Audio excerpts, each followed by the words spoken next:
കർട്ടനുകൾക്കിടയിലൂടെ അരിച്ചെത്തിയ ഇളംവെയിൽ മുഖത്തേക്ക് വീണപ്പോഴാണ് കല്യാണി പതിയെ കണ്ണു തുറന്നത്. AC-യുടെ തണുപ്പിൽ പുതപ്പിനുള്ളിലേക്ക് ഒന്നുകൂടി ചുരുണ്ടുകൂടാൻ ശ്രമിക്കവെയാണ് തലേ ദിവസത്തെ സംഭവങ്ങൾ ഒരു സിനിമയിലെന്ന പോലെ അവളുടെ മനസ്സിലേക്ക് ഓടിയെത്തിയത്. കഴുത്തിലെ താലി നടന്നുവെന്നും വെറും സ്വപ്നമല്ലെന്ന് വീണ്ടും വീണ്ടും അവളെ ഓർമ്മിപ്പിച്ചു. അവൾ ഞെട്ടിപ്പിടഞ്ഞെഴുന്നേറ്റ് തിരിഞ്ഞ് കട്ടിലിൻ്റെ മറുഭാഗത്തേക്ക് നോക്കി. അവിടം ശൂന്യമായിരുന്നു. അവളുടെ കണ്ണുകൾ മുറിയുടെ ഒരറ്റത്തുള്ള സോഫയിലേക്ക് പോയി. അവിടെ ഒരു ബ്ലാങ്കറ്റ് മടക്കി വെച്ചിട്ടുണ്ട്. തൊട്ടടുത്തായി പില്ലോയും. അപ്പോൾ ഇന്നലെ രാത്രി സാർ അവിടെയായിരുന്നു കിടന്നത്? കല്ലുവിന് ചെറിയൊരു ആശ്വാസം തോന്നി. വേഗം മുറിയിലാകെ കണ്ണോടിച്ചു. ഇല്ല, മാധവ് സാർ ആ മുറിയിൽ എവിടെയുമില്ല. ബാത്റൂമിൽ നിന്ന് ശബ്ദമൊന്നും പുറത്ത് കേൾക്കാനുമില്ല. അതോടെ അവൻ നേരത്തെ എഴുന്നേറ്റ് പോയിട്ടുണ്ടാകുമെന്ന് അവൾക്ക് മനസ്സിലായി. ദീർഘമായൊന്ന് ശ്വാസം അയച്ചുകൊണ്ട് അവൾ കട്ടിലിൽ നിന്ന് താഴേക്കിറങ്ങാൻ തുടങ്ങുമ്പോഴാണ് വാതിലിൽ ചെറിയൊരു മുട്ട് കേട്ടത്. ചേച്ചി എഴുന്നേറ്റില്ലേ? വാതിൽ പതുക്കെ തുറന്നുകൊണ്ട് അകത്തേക്ക് തലയിട്ടുകൊണ്ട് മഹിമ ചോദിച്ചു. കയ്യിൽ ആവി പറക്കുന്ന 2 കപ്പ് ചായയുമുണ്ട്. ആ എഴുന്നേറ്റ് മഹിമേ, കയറി വാ, അവൾ മുഖത്തൊരു ചിരി വരുത്തിക്കൊണ്ട് പറഞ്ഞു. മഹിമ അകത്തേക്ക് കയറി. കല്ലുവിൻ്റെ മുഖത്തെ ക്ഷീണവും വാടിയ കണ്ണുകളും അവൾ ശ്രദ്ധിക്കുന്നുണ്ടായിരുന്നു. രാത്രി ശരിക്ക് ഉറക്കം കിട്ടിക്കാണില്ല അല്ലേ? ചായക്കപ്പ് ടേബിളിൽ വെക്കുന്നതിനിടെ മഹിമ ചോദിച്ചു. അങ്ങനെയൊന്നുമില്ല, നല്ലപോലെ ഉറങ്ങി, അവൾ പറഞ്ഞു.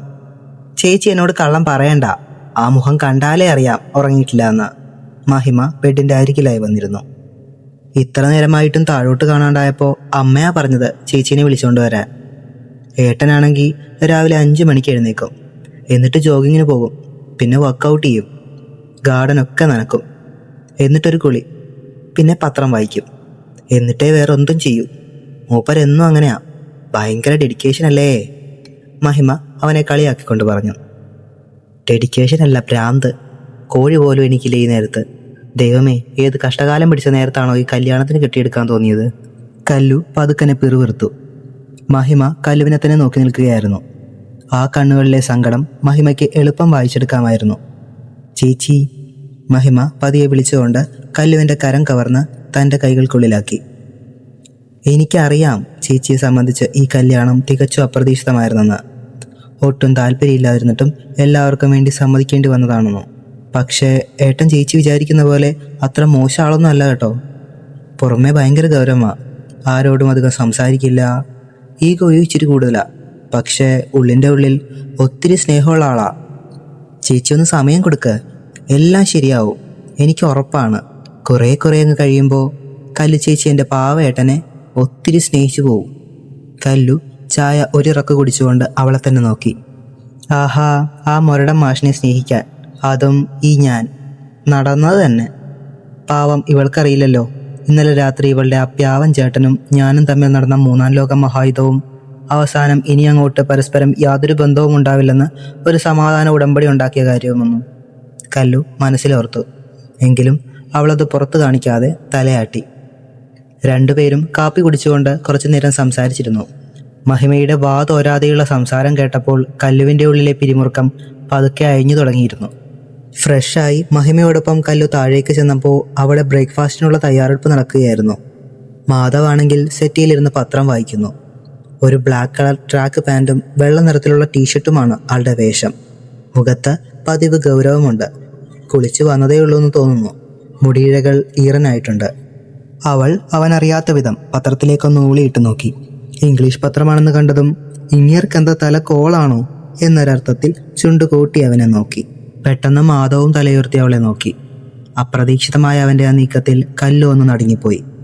തലേ ദിവസം രാത്രിയിലെ അവൻ്റെ ആ രൂക്ഷമായ നോട്ടവും വാക്കുകളും അവളുടെ ഓർമ്മയിലേക്ക് വന്നു. അവൾ പരിഭ്രാന്തിയോടെ ഒന്നും അറിയാത്ത വിധം നോട്ടം പിൻവലിച്ചിട്ട് പതിയെ നടന്ന് ഡൈനിങ് ടേബിളിൽ ഗീതയുടെ അടുത്തായി നിന്നു.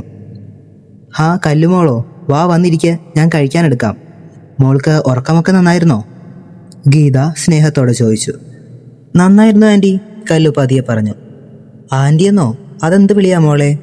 ആൻറ്റിയെന്നല്ല, ഇനി മുതൽ അമ്മ എന്ന് വിളിച്ചാൽ മതി കേട്ടോ, രാജീവങ്കിൾ കഴിക്കാനുള്ള പ്ലേറ്റ് നിവർത്തി വെച്ച് ചിരിച്ചുകൊണ്ട് പറഞ്ഞു. കല്ലു തലയാട്ടി.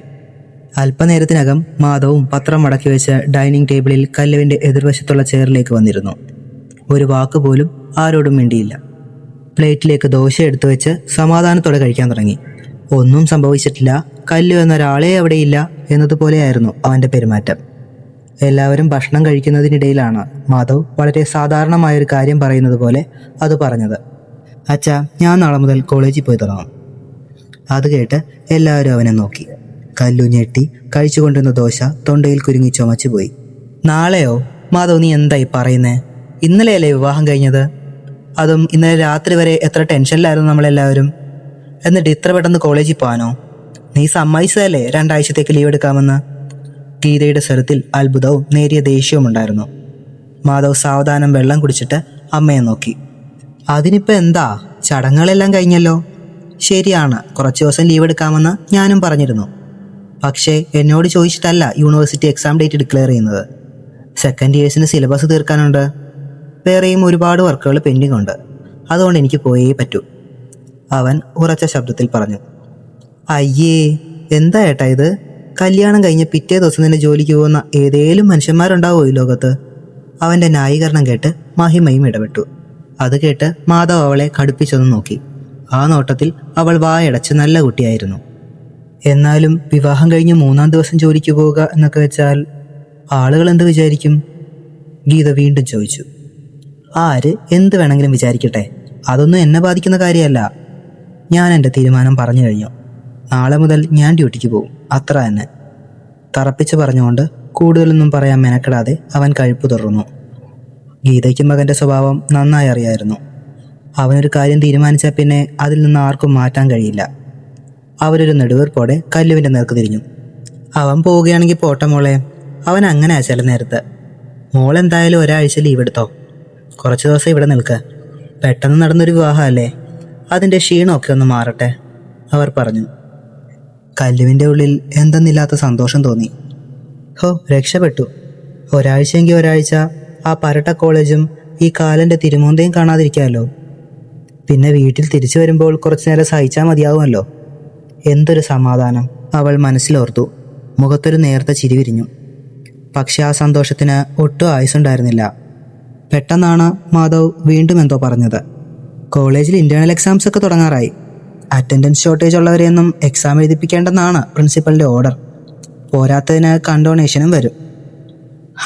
പിന്നെ പഠിക്കുന്ന പിള്ളേർക്കേ അതൊക്കെ ഓർത്ത് പേടിക്കേണ്ടതുള്ളൂ. അല്ലാത്തവർക്ക് എന്ത് അറ്റൻഡൻസ്, എന്ത് ഇൻറ്റേർണൽ മാർക്ക്. അവൻ കഴിക്കുന്നതിനിടെ ആരോടൊന്നില്ലാതെ പറഞ്ഞു. ശബ്ദത്തിൽ ഒരുതരം കുത്തലുണ്ട്. കല്ലുവിന് മാത്രം മനസ്സിലാക്കാൻ പോകുന്നൊരു കുത്തൽ. അവൾക്കന്നേരം അവനെ എടുത്ത് കിണറ്റിടാനാണ് തോന്നിയത്. കാലൻ, ഇങ്ങേറുത് എനിക്കിട്ട് വെച്ചതാ. എനിക്കൊരു മനസമാധാനം കിട്ടുന്നത് ഇയാൾക്ക് സഹിച്ചില്ലെന്ന് തോന്നുന്നു. പിന്നെ 2 ദിവസം കോളേജിൽ പോയില്ലെങ്കിൽ ആകാശം ഇടിഞ്ഞു വിടാൻ പോവുമല്ലേ. എന്തൊരു മനുഷ്യനായത്, പണ്ടാറക്കാലൻ. അവൾ പല്ലിറുമിക്കൊണ്ട് മനസ്സിൽ പ്രാഗി. അവൻ്റെ സംസാരത്തിലെ പുച്ഛം അവളുടെ ഈഗോയെ വല്ലാതെ മുറിവേൽപ്പിച്ചിരുന്നു. മാധവ്, നീ എന്തിനാ ഇതൊക്കെ ഇവിടെ പറയുന്നത്? എനിക്കൊന്നും മനസ്സിലാകുന്നില്ല. എന്തേലും ആവട്ടെ. എന്തായാലും കല്ലുമോൾ കുറച്ച് ദിവസം ക്ലാസ്സിലേക്കൊന്നും പോകണ്ട. ഗീതാൻ്റെ വീണ്ടും അവൾക്ക് സപ്പോർട്ടായി വന്നു. അതിൻ്റെ ഒന്നും ആവശ്യമില്ല ആൻറ്റി, കല്ലു പെട്ടെന്ന് മുഖമുയർത്തി പറഞ്ഞു. എനിക്കങ്ങനെ ലീവ് എടുക്കണമെന്നൊന്നുമില്ല. എന്തിനാ വെറുതെ ലീവ് എടുക്കുന്നത്? ഞാനും നാളെ മുതൽ തന്നെ കോളേജിൽ പോയി തുടങ്ങാം എന്നോർത്തിരിക്കുകയായിരുന്നു. എക്സാമൊക്കെ വരുവാണല്ലോ, അറ്റൻഡൻസ് വേണം. അതുമാത്രമല്ല, എനിക്കാണെങ്കിൽ കോളേജിൽ പോകുന്നത് വലിയ ഇഷ്ടമാണ്. ഉള്ളിലെ ദേഷ്യം പരമാവധി അടക്കിക്കൊണ്ട് അവളത് പറയുമ്പോൾ അവനെ തുറിച്ചൊന്ന് നോക്കി.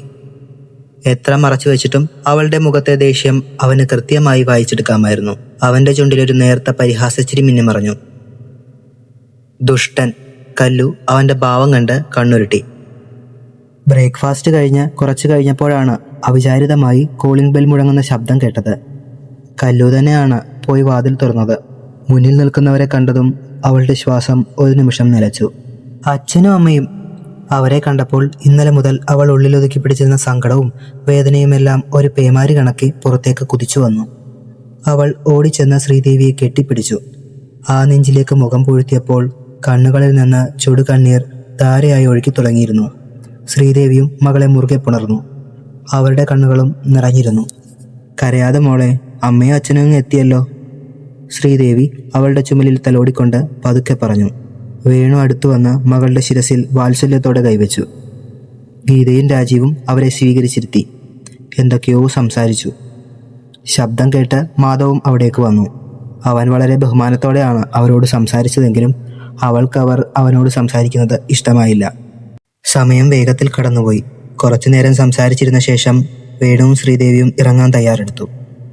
യാത്ര പറയാൻ നേരം വേണു കല്ലുവിൻ്റെ അടുത്തേക്ക് വന്നു. അയാൾ അവളുടെ മുടിയിലൂടെ വാത്സല്യത്തോടെ വിരലോടിച്ചു. മോളെ, അച്ഛനറിയാം നിനക്ക് ഒത്തിരി വിഷമമുണ്ടെന്ന്. ഒക്കെ ശരിയാവും. അതുവരെ അച്ഛൻ്റെ മോൾ ഇവിടെ നല്ല കുട്ടിയായിട്ട് നിൽക്കണം കേട്ടോ. ഇനി മുതൽ ഇത് നിന്റെ കൂടി വീടാണ്. ഒരു കുഴപ്പവും ഉണ്ടാക്കരുത്, ആരെയും ബുദ്ധിമുട്ടിക്കരുത്. അച്ഛൻ്റെ ഇടർച്ചയോടെയുള്ള ആ വാക്കുകൾ കേട്ടതും തൊണ്ടയിൽ വല്ലാത്തൊരു ഭാരം വന്ന് നിറയുന്ന പോലെ അവൾക്ക് തോന്നി. സംസാരിക്കാൻ ശ്രമിച്ചെങ്കിലും ശബ്ദം പുറത്തേക്ക് വന്നില്ല. അവൾ നിസ്സഹായതയോടെ വെറുതെ തലയാട്ടി. അവർ കാറിൽ കയറി ഗേറ്റ് കടന്നു പോകുന്നതുവരെ കല്ലു സിറ്റൗട്ടിൽ തന്നെ നിന്നു. കാർ കണ്ണിൽ നിന്ന് മറഞ്ഞതും അവൾക്കുള്ളിലും ഒരു ശൂന്യത വന്നു നിറയുന്നത് പോലെ തോന്നി. വല്ലാത്തൊരൊറ്റപ്പെടൽ അവളെ വരിഞ്ഞു മുറുകി. കണ്ണുകളിൽ വീണ്ടും കണ്ണീർ തിളങ്ങി. ഗീത അടുത്തു വന്ന് പതുക്കെ അവളുടെ തോളിൽ കൈവച്ചു. സങ്കടപ്പെടാതെ മോളെ, പെൺകുട്ടികളാവുമ്പോൾ ഇതൊക്കെ പതിവല്ലേ. കുറച്ചു ദിവസം കഴിയുമ്പോൾ എല്ലാം ശരിയാകും. ഞങ്ങളൊക്കെ ഇല്ലേ ഇവിടെ. മോൾ അകത്തേക്ക് വാ. അവർ അവളുടെ കണ്ണുനീർ സാരിത്തുമ്പ് കൊണ്ട് തുടച്ചു കൊടുത്തു. അകത്തേക്ക് കയറുമ്പോഴാണ് മുകളിലേക്ക് പോകാനായി നിൽക്കുന്ന മാധവിനെ കണ്ടത്. മാധവ്, നീ കല്ലുമോളെയും കൂട്ടി റൂമിലേക്ക് ചെല്ല്. മോൾ ആകെ സങ്കടത്തിലാ. കുറച്ചു നേരം റെസ്റ്റ് എടുക്കട്ടെ, ഗീത മകനോടായി പറഞ്ഞു. മാധവ് തലയുയർത്തി കല്ലുവിനെ ഒന്ന് നോക്കി. അവളുടെ കണ്ണും മുഖവുമെല്ലാം കരഞ്ഞു ചുവന്നിട്ടുണ്ട്. അവനത് കണ്ടില്ലെന്ന് അടിച്ചുകൊണ്ട് അമ്മയോട് തർക്കിക്കാൻ നിൽക്കാതെ പതുക്കെ അകത്തേക്ക് നടന്നു.